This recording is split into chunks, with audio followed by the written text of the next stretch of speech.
Hi, this is Christine from Designs from Time, and this is part 8 of the 18th century gown. I'm using the J.P. Ryan pattern. Now, the sleeve pattern shape is typical of that time period, and it's odd because it's got that point to the left.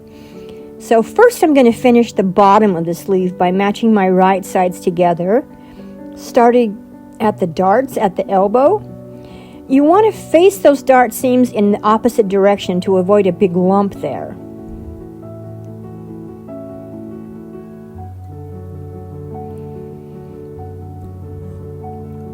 Okay, so now I'm going to sew all the way around there, and then I'm going to turn it and press it.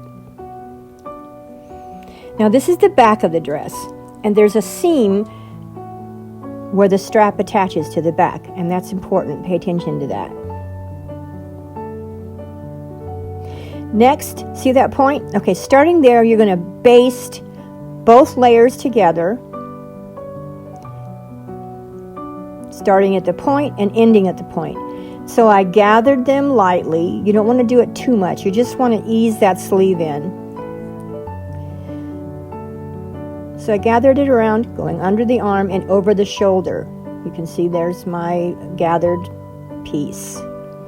Now I'm going to take that odd point and I'm going to match it up to the sleeve, to the strap seam in the back. And you're going to pin that together and then pin it all the way around, going under the armpit and over the top of the shoulder, but you're going to leave a gap. And I'll show you when we get there.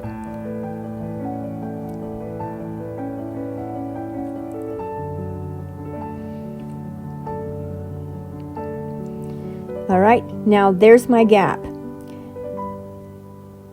You want to point your pleats to the back of the gown. And you try and get at least 3. If you can't, depending upon your size, you may only get 2 in, but I'm trying for 3. And you're going to have to fuss with this a bit to get those pleats the same size. I ended up having to adjust it off camera until they were just right.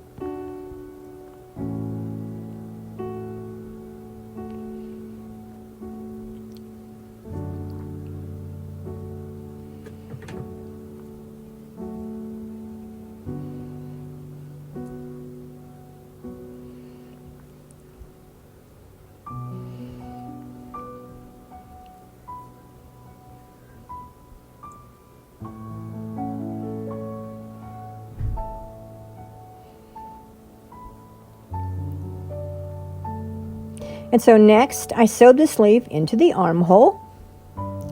Now, if you want to sew yours by hand, check out my YouTube channel. I'm going to put a link in, there's a link in my bio for that, but I'm going to put a link in my YouTube post of another sewist that walks you through the hand-sewn process. So now I'm going to sew that on my machine, and next you can see the finished product, making sure my pleats are toward the back, and voila!